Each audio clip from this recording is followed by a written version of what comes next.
All right, so we're here with Scott from Red Wing Brewery. You're one of the co-founders, right? Yes, myself and a gentleman named William Norman, who goes by Norm, and so we are the two co-founders of the new Red Wing Brewery. Okay. What made you want to start a brewery? What was the thing where you're like, man, I really just want to sell beer now? Well, it was sort of that typical story of home brewers that get kind of starry-eyed and wonder if they can go professional, and that was the case with us. Norm had actually taught me how to homebrew about 15 years ago, and we never really anticipated doing anything like this. We just carried it on as a hobby, and I think the catalyst for us in deciding to do this was when we came across the 119-year-old recipe of Remler's beer, and we started to learn about this rich tradition of brewing here in Red Wing, Minnesota, and we wanted to revive that again. And then when we found that recipe from 120 years ago, we said, we've got to do this, we've got to bring this back and restore this bit of Red Wing's history again. So you found that while you were homebrewers? We did. Okay. We were, I'm a history buff, and so it was a very natural fit to be interested in Red Wing's history, being that there's such a strong history here in our city. And the more we got into the history of the breweries here, and there were 5 actually in the late 1800s, we started to get, I guess, really involved in what used to be here. And Red Wing's got some wonderful history, which is evident through timeless industries which are still around today, with pottery, stoneware, the boots and the shoes, and beer making was very much a founding industry of the city as well, dating back to 1857. So as we started to get more and more into it, we realized what a strong presence breweries had here at one time, and we just felt that it was due for this age-old industry to make a presence again in Red Wing. Very cool. All right, so the 120-year-old recipe, you find it in like an old book, like? We were in the library of the Goodhue County Historical Society, and the librarian at the time was kind enough to give us all the materials that she had. She said, I'm not even sure what's in here, but you're welcome to take a look and see if there's anything that you might find of interest.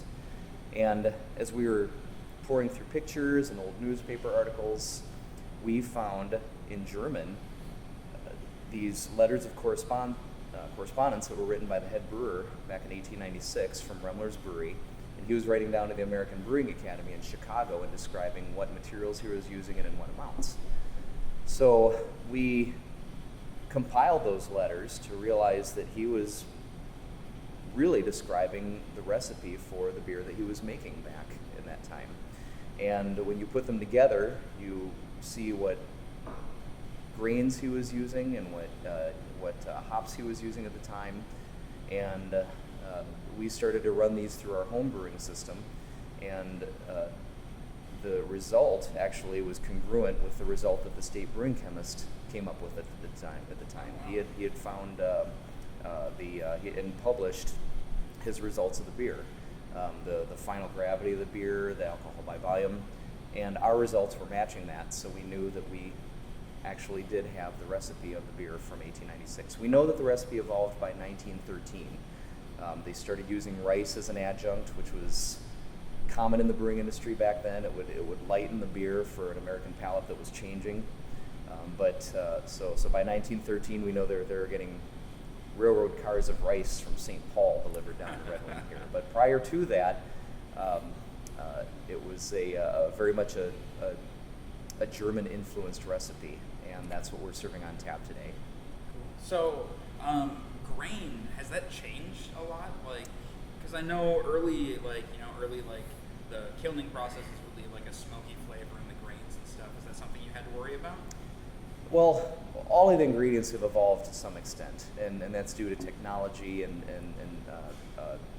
I guess more advanced science as far as grains and horticulture goes. So the grains are different now, the hops are different now, the yeast is a little bit different now. And our job was to find the closest descendants that we have available to us today with what to what was available back then. The grains have changed somewhat. Mostly back then they were using a 6-row barley. Today 2-row barley is a little bit more efficient, and 6-row still is available, however. The hops, we have hop varieties today that are very hardy, more resistant to downy mildew, which caused a major blight back in the early 1900s. It pretty much wiped out the hop industry here in the Midwest and sent the industry out to the Pacific Northwest, where it's still dominant today. The yeast back then was not as diverse as it is today, the yeast varieties. So we had to, again, contact, case in point with the hops, we know that they used what they called New York hops, which would have been hops grown in upstate New York. So we contacted hop farmers in New York and asked them what would have likely been grown back in the late 1800s. And so they were helpful with steering us towards styles today that would be reminiscent of what was available back then.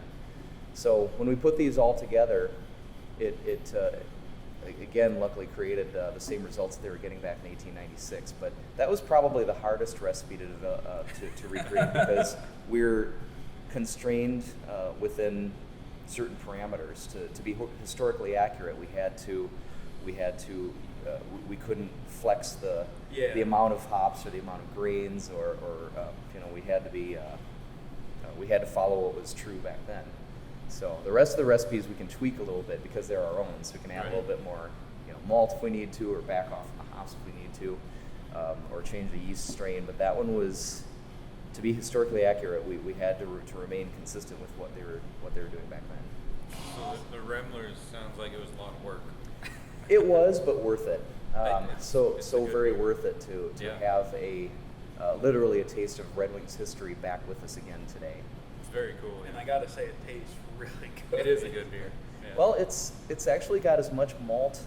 The grain bill is as sizable as the grain bill for our stout. There is a lot of malt to it, but there are a lot of hops to it as well. So it creates a nice balance without the modern adjuncts that we see today and that are prevalent in a lot of beers. Yeah, I know everyone I talk to who sees it, and they're like, "Oh, this is the pre-prohibition beer." At 6.3%, it seems a little high, doesn't it? Well, it was written back in the newspaper the day that Remlers could put a lumberjack on his ear. And while 6.3% is not necessarily unusual today with the development of the craft beer industry, back then it was considered a very strong beer. Yeah. And in fact, there was one of the sizes sizes that we serve, in terms of glassware.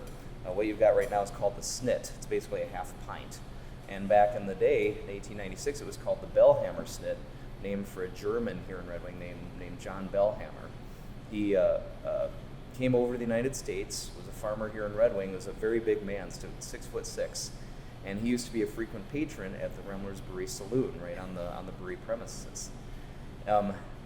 John used to want to prolong his stay at the saloon without becoming overly intoxicated because it was very strong beer, so he used to order his beers in the snit size, the half pint, rather than the full pint size of 16 ounces.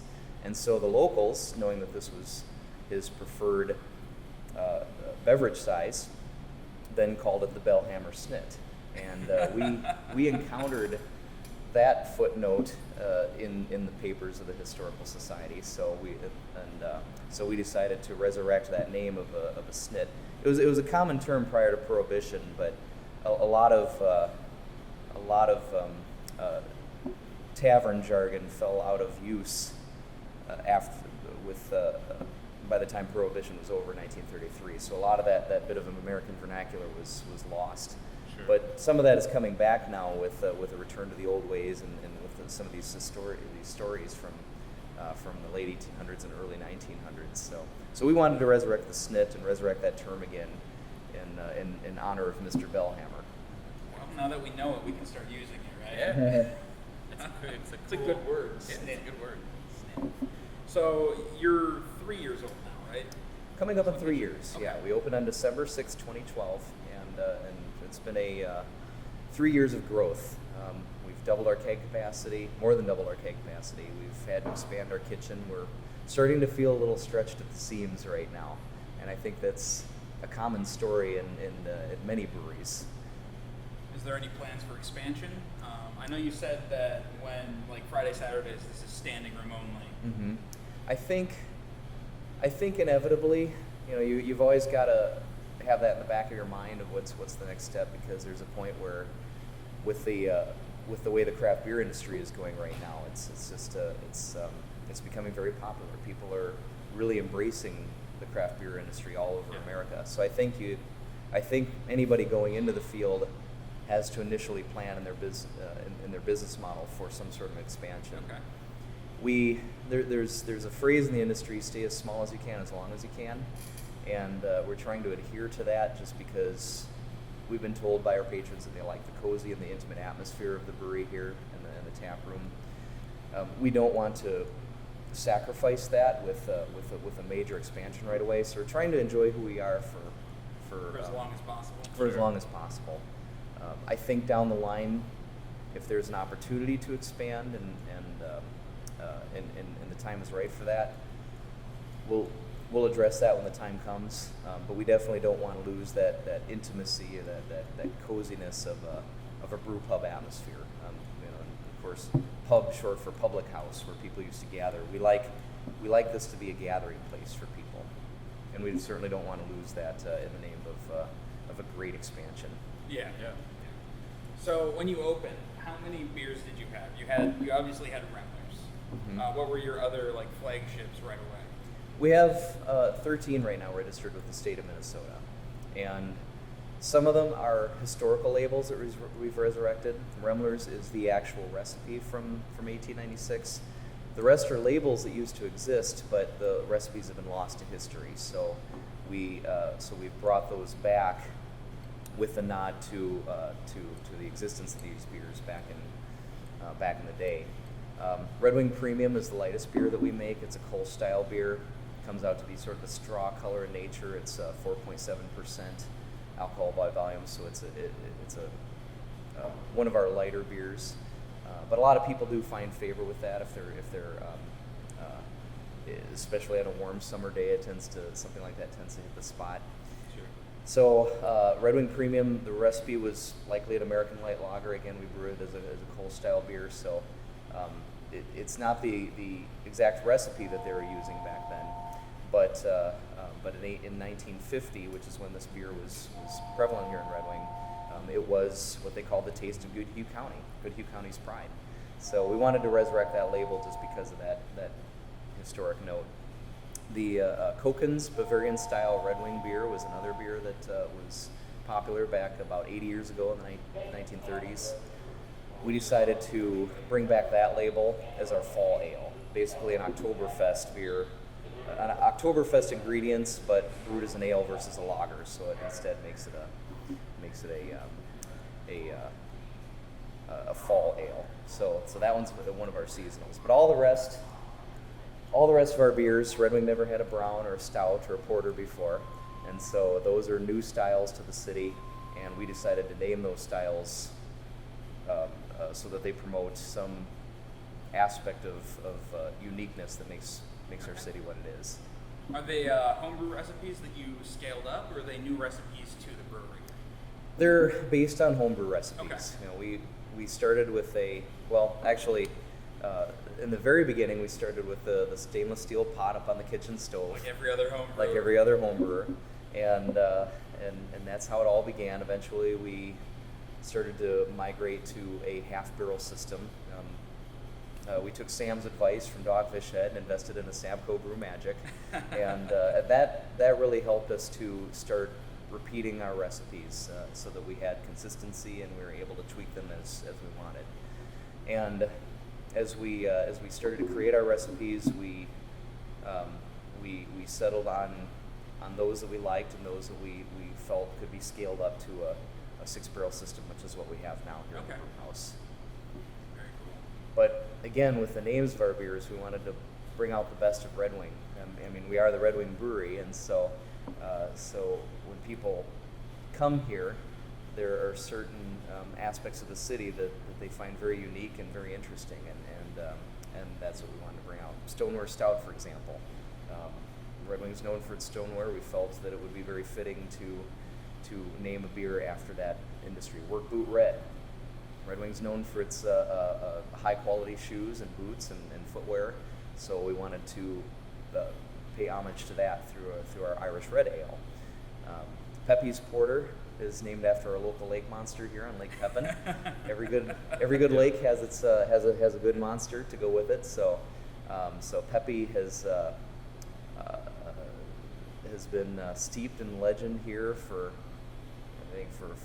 centuries, and so we wanted to give Pepe a nod with a porter named in his honor. So every beer tells a story, and that's a story about what Red Wing is and who we are. So that's what we wanted to bring forth through our styles. Very cool. Yeah, you guys have done a really good job at keeping the history of, not just beer in Red Wing, but just Red Wing itself kind of embodied in this place. It's very cool. Well, and Red Wing is a very historical city. You'll find that the citizens of Red Wing have a very strong pride in what the city's all about and where its roots, I guess, over the past, since it was founded in 1857, and even before that, when it was a village and a native village. There's a tremendous amount of Minnesota history and Mississippi River history that has been passed down through the generations, and we wanted to bring that out as much as possible in what ways we can through the brewery here. Very cool. Let's talk about the brew pub itself a bit here. Your guys' pizzas are out of this world. I just need to say that right now. I've eaten here 3 times now and keep bringing other people. I'm like, you gotta try this. You gotta try this. Thank you. I think it's the crust. Like, what do you guys do with that crust? Because it is amazing. Well, we do as much as we can locally as far as our sources, and we have some wonderful resources to draw upon here in Red Wing. The crust comes from Hanisch Bakery, which is last year voted the #1 bakery in Minnesota.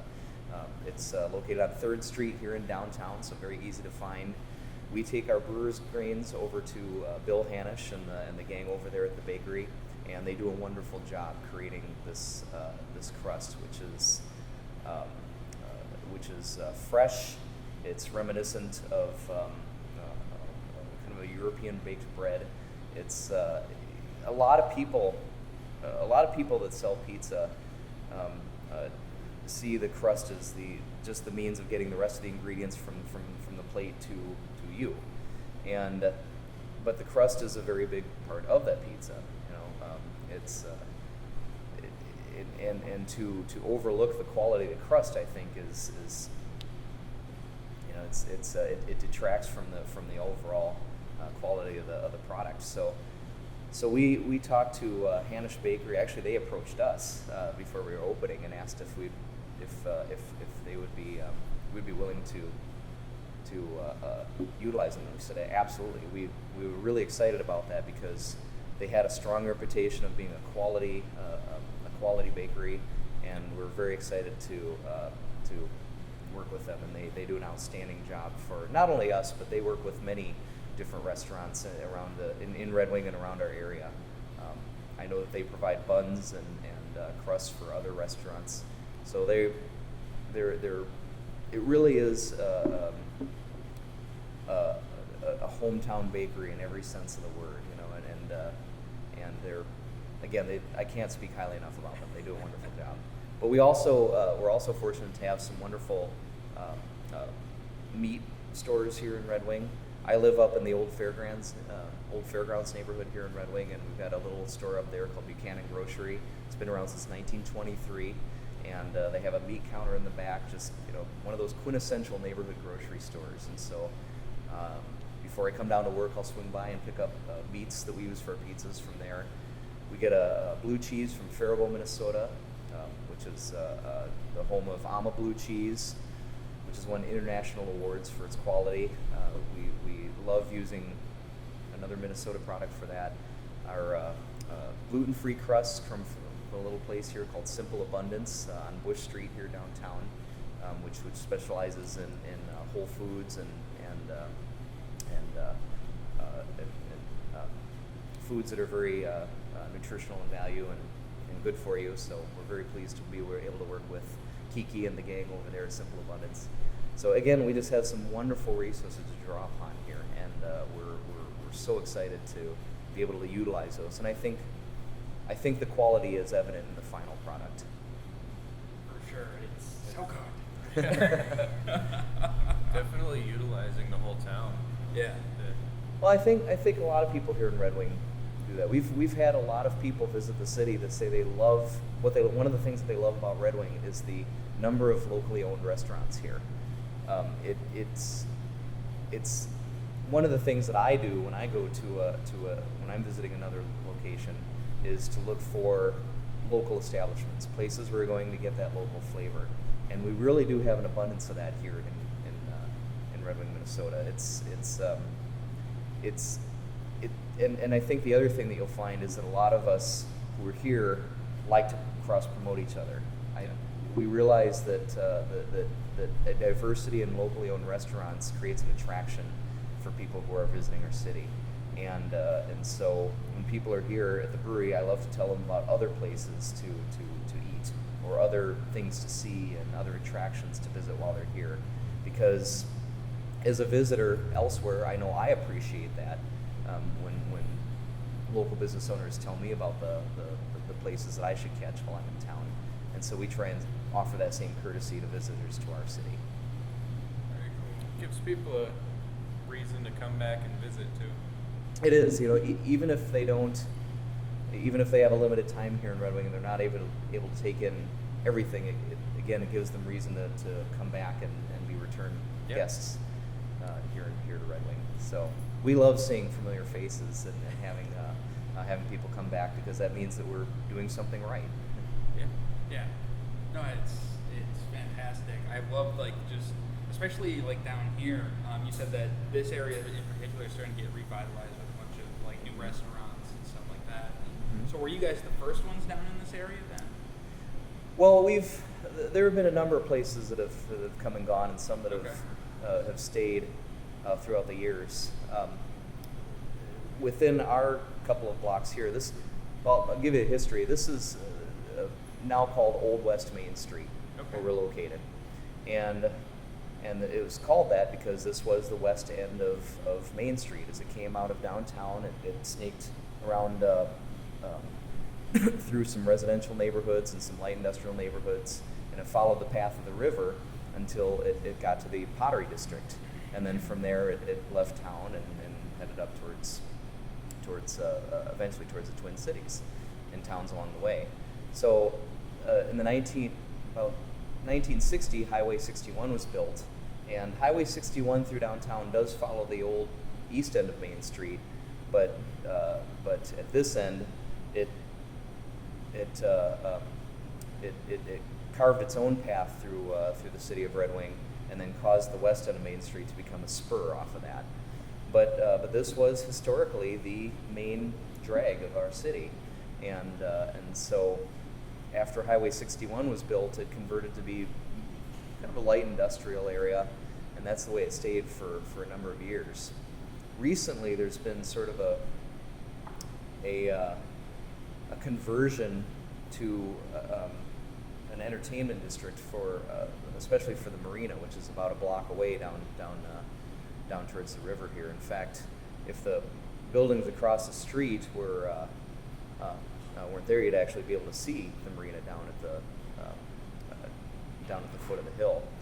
So we're very proximate to the marina. We're very proximate to the new Highway 61 back here, and it creates easy access for people to visit. So Kelly's Bar, which is down at the end of our street, was known as Errol's Bar for a long time. Actually was originally built around 1900 as a grocery store to serve the residents in this neighborhood. And that's when the old Red Wing Brewery used to stand right across the street from there.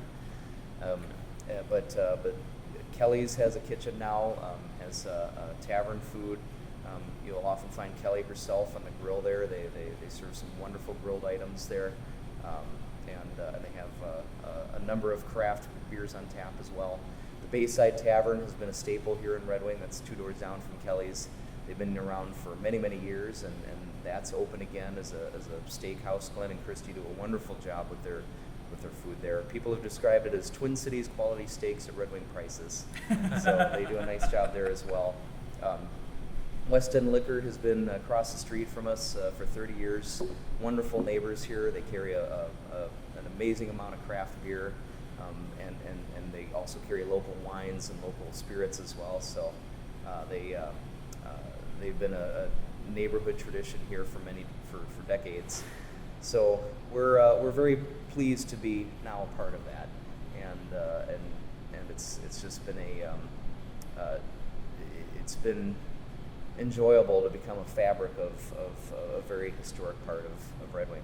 You'll notice Red Wing has very distinct neighborhoods, each with its own history, and this West End part of the main street down here has its own distinct history, and it's been fun to become involved in that and to understand what was once here and how this whole neighborhood developed since it was created. Very cool. That's cool. So, Minnesota laws are a little different than what we're used to in Wisconsin, where basically anybody can self-distribute their beer wherever they want. But you guys, since you're a brew pub, you guys have to keep all of your own beer in-house, correct? We do. In Minnesota, there's a lot of complexities to the law, but the straightest way to put it is that if you're a brew pub in Minnesota, that means you have a kitchen and your own food tied in with your brewery, and so that means that you can't wholesale your beer. You can't have it distributed. You can only sell it from the premise, and with that, growler containers, which are the half-gallon 64-ounce containers, tend to be the most popular way of off-sale for brew pubs. The other organizational structure that you can, or business structure that you can have in Minnesota is a production brewery. And a production brewery typically doesn't have their own food. They have a lot of them will have food trucks that they partner with, and but those guys can retail their beer. They can have it sold for wholesale through restaurants and liquor stores. A lot of people have asked us if that's been stifling, and there have been some brew pubs that are at the point now here in Minnesota where they feel that they want to expand and they want to be they want to have a production component as well. We're young enough still where Minnesota laws have been okay with us. We just don't have the capacity right now, the production levels, to be able to not only meet what we're serving here, both in-house and for off-sale, but to also be able to fulfill tap lines and liquor store orders. We're just not at that point yet, and perhaps someday we will be as we go on in the years. But for right now, we're pretty maxed out with what we're able to produce, and it's been, again, it's been great to be at that point. But bottling our beers right now and kegging our beers and selling them for wholesale simply wouldn't be an option for us based on our current size. But again, I can understand where some other brew pubs that have been around for a while, they may be looking for for more options as to how to vend their beer. So I think Minnesota laws have been really advancing in the past many years, I guess. Since Mark started up Summit back in the 1980s, he created the hole in the brick wall where the rest of us have been able to pass through that. So he truly is one of the pioneers of brewing here. Omar up at Surly has done a lot to advance the laws of Minnesota with the through Surly Nation, and so there have been, and those are just two of many brewers here who have really helped to promote a rise of craft beer here in Minnesota. So craft beer has come a long way here in our state. The laws have come a long way. Every year there are new laws that help to promote the industry. So it's really been, as far as we're concerned, a good state to do business in. And yes, the laws are different here than they are across the river in Wisconsin. But it seems that with each legislative session that those laws are continuing advancing, and it's nice to see. Well, they just need to get the liquor stores open on Sunday. Right? Well, there are a lot of perspectives on that, and for us, we can see it from both sides, and there are some valid points that some of the smaller guys have for not wanting to be open on Sundays. I guess there are arguments on both sides of that. For us, really, now that the growler laws have passed, we're pretty happy. You're happy. Yeah, that was the big thing for us, and what actually the way I see it, and I think the way some others in the state see it, is that with Minnesota's current laws, if people want to buy wine or beer on a Sunday, they want to do it in Minnesota, they have to go to a local manufacturer. So really, it helps to promote local manufacturers. It helps to promote the local economy. True. So I think so far it's been a winning situation for everybody involved. Yeah, I guess I didn't even think about that. And I suppose across the border, like the Nova and stuff, they're happy that the Minnesota is still heading over there. So. Yeah, I guess in cities like Red Wing and in Stillwater, there are venues. If you're in Starbuck, Minnesota, kind of in the middle of the state, then it's a little wrong. Yeah, they might have some different ideas on that. Or if there's and there's no breweries around either in the middle of the state, then where are you going to get your? Although with the growth of the beer industry in Minnesota, it's not going to be long until there's one in every town. Exactly. Kind of the way it was before Prohibition. Yeah. There was a brewery in every town, it seemed, and that seems to be the way things are moving right now. So with Minnesota's current beer laws, it encourages people to support their local manufacturers, which I think is a great place to be. Well, and with your setup, you can bring in guest taps and kind of support other breweries that way. How have relationships formed that way? The other craft brewers in Minnesota are wonderful.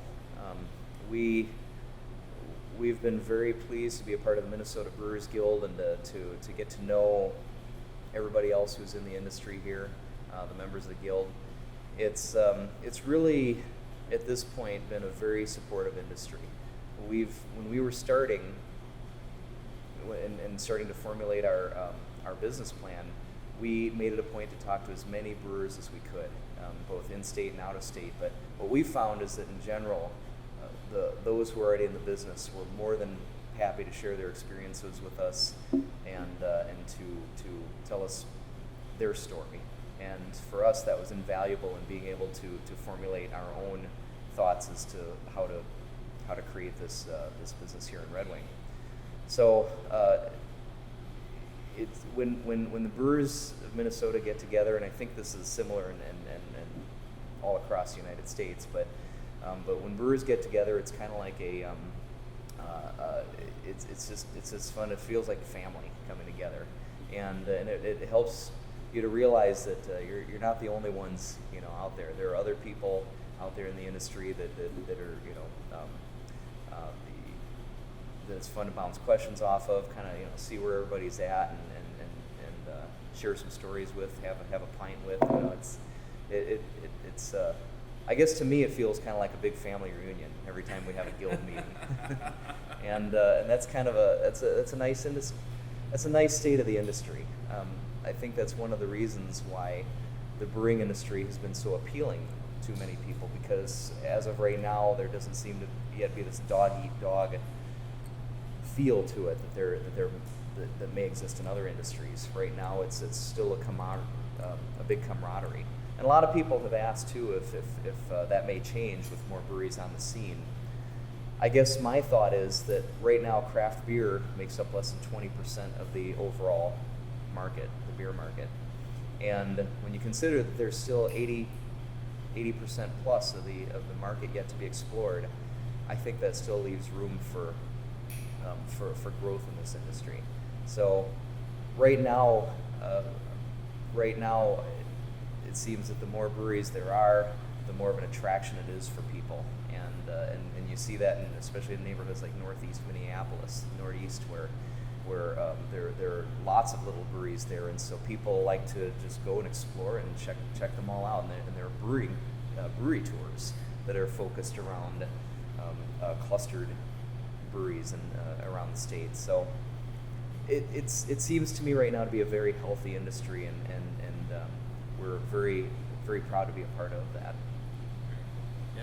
So I guess getting back to your brewery here, what so you're using a six barrel system right now, correct? Mm-hmm. What's your capacity? Like, how many barrels are you doing a year right now?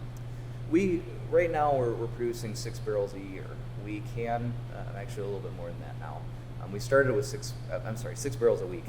We started. I'm like, really? Yeah, Wow. we're not that nano. There are some nano breweries that probably are doing somewhere in that neighborhood. But We just brewed once. Don't worry. if there's a will, there's a way. But we're doing about 6 barrels per week right now, Okay. and actually probably a little bit over that. We can brew up to 12 barrels before we finally have to move into a bigger Okay. facility. But for a city the size of Red Wing, that's a good Yeah. production level. And we talked to brewers in other cities around the Midwest, similar sized cities as Red Wing, and they said, well, you know, 6 barrels is a good starting place. You can expect about a barrel a week growth in terms of production, and that's been very true for Okay. us. So our business plan so far has been pretty spot on with what we anticipated. What amazed me is when we went up to see Omar's new facility up there at Surly. Man. Todd, Omar's head brewer Todd, can brew in one fermenter more than what we do per year. But you know, those guys have earned it. They put out a consistently solid product. They've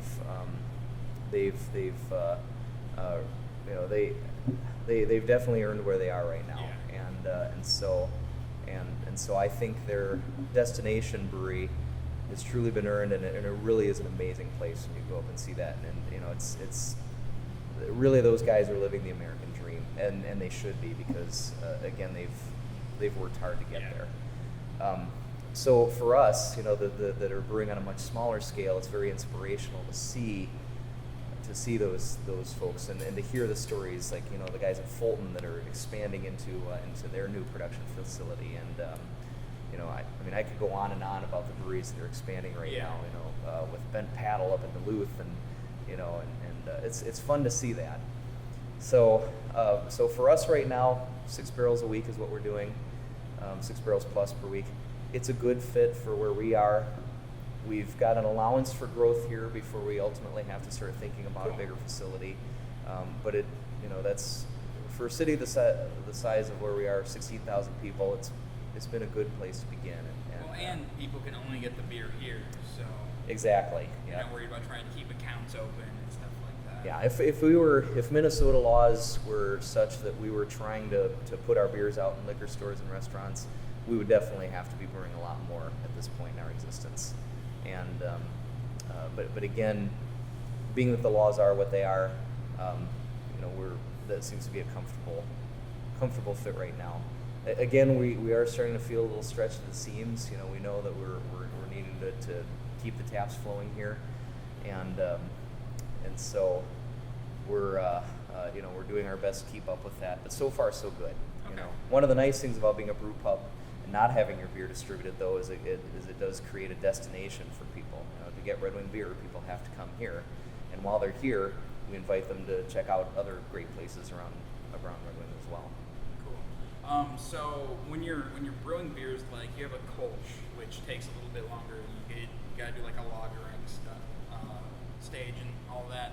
Are you worried about like running out of fermenter space at all? Are you guys pretty good on that? Fermenters are the bottleneck of the production process, and that's why usually one of the first steps of a growing brewery is to invest in either bigger fermenters or more fermenters, and so that's always a thought. You know, I mean, when you're brewing a batch of beer, you know, you're going to lock up those fermenters with you know, as the yeast is working its magic, and so that's typically where you tend to expand first, is Okay. through your through how much fermentation space you have. Right now we've got 4 6-barrel fermenters. It works well for what we do currently.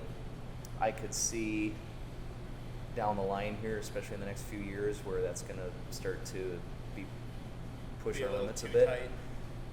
So that's when we're going to have to look at options. We love our little place right now. We've got great neighbors. I think as we look down the road, we might have to look at facilities, possibly one that's just somewhere currently near our present location. But the space is going to be the first thing to address. Yeah. But we're also seeing that with our kitchen too. We've right now gotten to the point on Fridays and Saturdays where we got a packed house, and we'll have up to an hour to an hour and a half wait for seating here on those days. So that's another thing that we'd be looking to address as well down the line. But again, right now we're still new enough where people are still discovering us, and we've been steadily growing over the past 3 years. But we still don't want to lose our identity while we're trying to create it.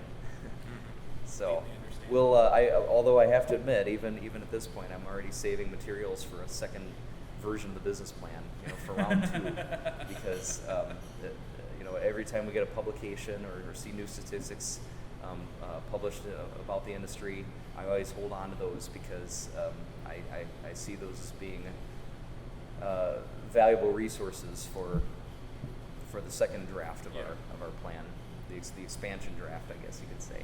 So, are you guys using jacketed fermenters, or do you have like a fermentation room? Well, our brew house, this is it right over here. It's a 12 by 20 foot room. We do have jacketed fermenters. All right. So you can keep them at different temps then, yes. And not worry about. Right. Okay. Yeah. The danger with unless you have a specific room set aside for your fermentation, your fermenters for your fermentation, where you can temperature control the entire room. Yep. You really have to, in my opinion, have jacketed fermenters, because otherwise you don't have control over the yeast. Yep. And the one thing that you don't want to do is to raise the temperature of your beer while it's fermenting to the point where your yeast is stressed, because then you start to get some really interesting flavors that come out through the final product. Really much like people, when it gets hot outside, we get stressed, and yeast is the same way. They tend, there are favorable conditions for certain yeast strains to work their best, and so having control over that ultimately means having control over the final flavor of your beer. For anybody getting into the industry, I would recommend looking at jacketed tanks whenever possible. I know from our own standpoint, there's that you got to weigh the cost versus the lesser costs of non-jacketed tanks. But ultimately, your beer is the beer that you put on your market is that's a statement about who you are, and you've got to start off with quality beer. Otherwise, there's too many good breweries right now in the industry. Here in Minnesota, to not put quality beer on the market right away. You've got to make a name for yourself from the get-go. And otherwise, people will stop going to a brewery that they're like, it's nothing great. So. Yep, they will. Most people realize that there's a strong presence of beer on the market. If you look at Growler Magazine, which, by the way, is an excellent publication here in Minnesota. It's a wonderful magazine. They have the folks at Growler Magazine have done so much to promote the industry, and it's well written, wonderful articles. And one of my favorite sections of that magazine is Now Open or Damn Close, where they feature breweries that have just opened recently or are on the verge of that threshold.